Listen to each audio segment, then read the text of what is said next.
How you feeling, man? Can you walk? Barely. I have to have help. Welcome to MsMojo, and today we're looking at game show contestants who won the grand prize and then lost it all, or at least most of it. At the end of the day, I have made mistakes in life, and some of the biggest mistakes I've made still led me to this point. Arlene Nicholas, Extreme Makeover Home Edition. I mean, all of a sudden there was tons of people here, and the next day, silence. Everyone was gone, and this big, beautiful house was here, and having to adjust to a whole new life and without him. The Nicholas family didn't win money, but they did win a new home. Widowed single mother Arlene Nicholas thought her prayers had been answered when she won the chance to have her entire home made over. But these former participants of ABC's Extreme Makeover Home Edition learned that dreams can turn into nightmares fast. In less than a decade, the family was evicted because they could no longer afford the property. The sheriff could show up at any moment right now, and we would have to leave whatever's left behind. And unfortunately, I haven't even had a chance to go through everything. With all the additions and improvements the show made, the taxes went way up. So did the mortgage, and the family was unable to keep up once Nicholas had a bad car accident. We were finally getting settled in. But after a couple of years, tragedy struck again. And I was in a car accident, which caused me to get behind. Jess Eva and Norm Hogan, The Block. This Australian reality show sees couples renovating properties on a budget. Teams earn money based on the profit they can turn on the properties. Jess and Norm are doing this for their kids. Ideally, we just want to set up their little family. This is just the biggest break that has happened to anyone in our family, ever. Season 14's Norm Hogan and Jess Eva won over $200,000 on the series. Within 2 years, it was all gone. They spent the money on gifts for friends, swimming pools, and real estate ventures that didn't pan out. They even took a major loss betting on a high-profile tennis match that didn't go their way. It's not too surprising. Their questionable spending habits were even a problem during their time on the show. So what we're going to do is work on who needs to be paid, because that's one thing that you really need to get into your head, that these people need to be paid. Eva and Hogan have since tried launching their own show, Budget Battlers, challenging themselves to renovate on a sparse budget. This is totally unacceptable. It is, when I it comes agree. to budgeting, right? Yeah. You guys, today, need to go across the road to Suncorp. Yeah. Sarah will be there. She's going to help you in the blog shop. Okay. And you're going to do your budget. And right. you're going to get it sorted. And it's going to happen today. Yes. Brian Haidek, Survivor. After winning the 5th season of the smash hit CBS reality series, a used car salesman suddenly had $1 million to his name. You got a hard day? How's that?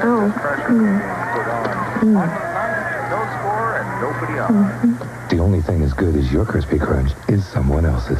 In a CNN profile from a few months later after his win, Brian Haidek had grand, sensible plans for his newfound wealth. By 2009, he had spent much of his winnings on a collection of expensive sports cars. Everybody's always wondering what Survivor winners spend their money on. Well, here's a good example. However, within a few years, Haidek's off-screen antics made headlines. How are things on the home front? Well, and like in relationships, like in life, you run into a few roadblocks or you hit a few speed bumps. You just got to deal with them and try to move forward. In 2006, he was hit with charges for battery and animal cruelty. His then-wife Charmaine says winning the show changed Haidek in a major way. Myself and Jeff Probst going back and forth behind the scenes, got camera. When the camera wasn't rolling, he would say things like, Brian, when I ask a question, I need you to answer it. I said, no, I'm not going to answer it how you want me to answer it. And then one thing led to another, then it was F you and F you. So that did happen. Judd Fabio Bersa, Survivor. He was the youngest winner in the show's history. Judd Bersa, winner of Survivor Nicaragua, a model who was nicknamed Fabio for his good looks, was an unlikely winner. How is it suddenly now having your name be Fabio? Oh, dude, everybody asked me, people are like, are you going to keep it? Whatever, I was joking around. I was like, yeah, I might change it to my second middle name or something, or legally, I don't know. Yeah, I still gonna be called Fabio, it's cool. But his post-show troubles began right away. Only a month after winning the show, Bersa was arrested for a DUI and probation violations and held for a hefty $37,000 bail. And that's something I think I'll be good at, is kind of acknowledging what type of person I'm talking to and how exactly to get through to them and get them on my side. He reportedly left jail in style. His friends picked him up in a white limo. He later told fellow Survivor player Parvati Shallow that he had his fair share of dumb financial decisions, but he also bought his father a farm and a condo for himself. I was very aware of how other people were perceiving me and what they I was left out in the dark a lot, but I also knew that I wasn't on the chopping block necessarily most of the time. Richard Hatch, Survivor. The very first winner of the show was notorious for his arrogance, his strategy, and his nudity. However, Survivor's first millionaire also became notorious for another reason. And he's convicted for tax evasion and perjury. Hatch's new reality is pretty grim. He faces a maximum of 13 years behind bars. In 2006, Richard Hatch was convicted of tax evasion related to his grand prize and other earnings related to his time on the show. Hatch blamed CBS. Feel you're being punished for speaking your mind? Well, clearly.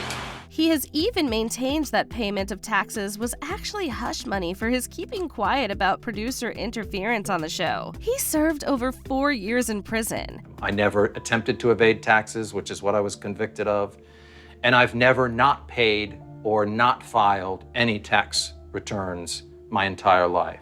This is the nightmare people think it might be a made up. Wouldn't happen to you. It happened to me. The associated tax fines alone are reported to be over 3 times the amount he won as the sole survivor. What would you have wanted to do with the $200,000? Well, so I never anymore talk ever about money, what I wouldn't do, what I will do, what I am doing, forget it. Sushil Kumar, Kaun Banega Crorepati. He was called the real-life Slumdog Millionaire. In 2011, Sushil Kumar's historic win on Kaun Banega Crorepati, the Indian version of Who Wants to Be a Millionaire, was a first for the series.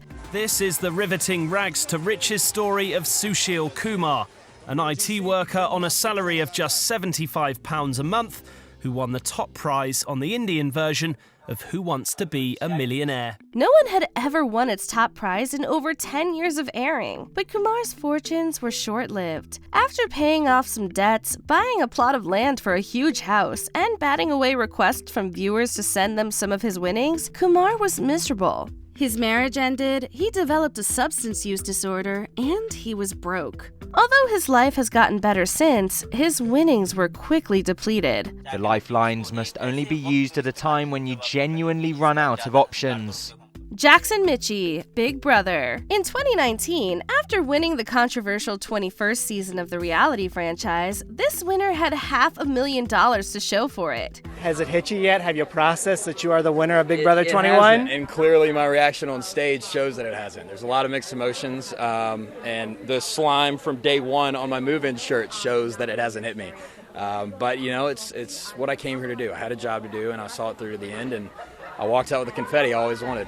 In 2025, Jackson Mitchie appeared on Big Brother host Julie Chen Moonvez's podcast and described how he lost it all. Having just won, $510,000 and having a little bit of popularity in Los Angeles, it was a dangerous combination for me.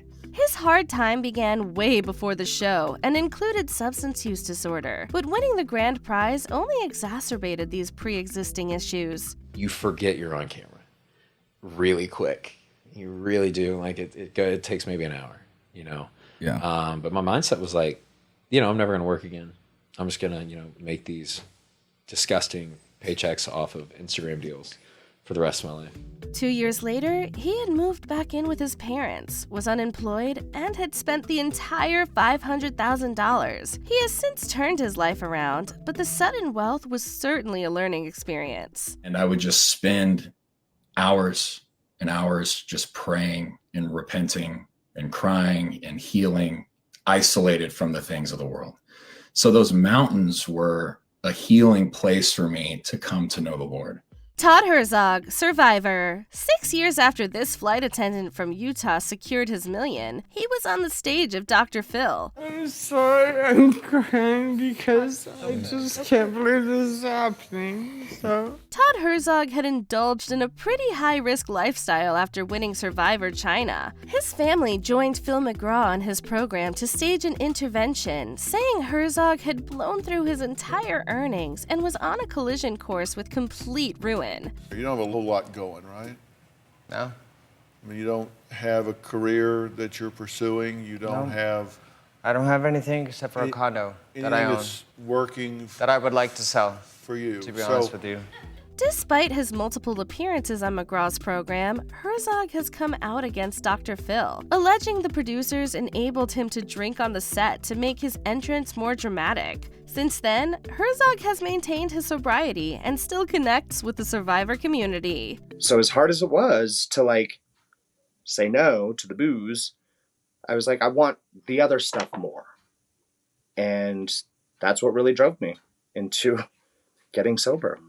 Adam Jasinski, Big Brother. There were a lot of controversies surrounding the special winter season of Big Brother. Winner Adam Jasinski was just one of several housemates who made headlines for inappropriate remarks they made in the house. You spiraled out of control, didn't you? Yep, out of control, and it happens fast. You think you can manage your life sometimes, and then one thing leads to another, and you're lost in the wind and don't know where to go for help. Right. When he won the season, the prize money fueled his ongoing substance use disorder and helped fund an illegal venture that landed him in prison. A little over a year after the season ended, Jasinski was charged with drug trafficking and tax evasion. It hits home so hard because it was so tough for me, Warren, and the biggest pitfall is you feel like you're on an island. You feel like you're stranded and you're by yourself and you know something's not right and you don't know what to do. He went to prison and re-emerged a few years later as a substance use disorder recovery consultant who specializes in helping parents navigate their children's substance issues. I don't think a lot of parents actually really know this. They don't realize it or they lack of accept it. I recommend reading my book when your kids are going to middle school. That's how serious it is. Before we continue, be sure to subscribe to our channel and ring the bell to get notified about our latest videos. You have the option to be notified for occasional videos or all of them. If you're on your phone, make sure you go into your settings and switch on notifications. Michael Larson, press your luck. This game show contestant is about to go down in TV history as the luckiest man in America. You may know about the cheating scandal that shattered game show records. Michael Larson hacked the Press Your Luck game board simply by recognizing and memorizing its patterns and using it to his advantage. It turns out it wasn't just luck after all. Michael Larson was gaming the game by doing his homework. He kept watching old episodes and figured out there was a definite pattern to all those flashing lights. But after taking home over $100,000 in his single historic appearance, Larson didn't have as much luck outside the show. He spent most of the money on gifts and financial schemes that didn't pay off. Most of it seems to have been lost to a burglary on his girlfriend's home. It seems like such an ironic fate for such a legendary winner. Larson later got into trouble with a shady financial deal and eventually died in 1999. Janie Dankin was the other contestant on that memorable day. When Michael kept winning and winning, I thought it was a joke. I thought, there's no way they're going to let him win this much money. She seemed to take pleasure in Larson's impossible winning streak. He broke the code. Did these TV winners make you second guess applying for a game show? Let us know in the comments. The right answer!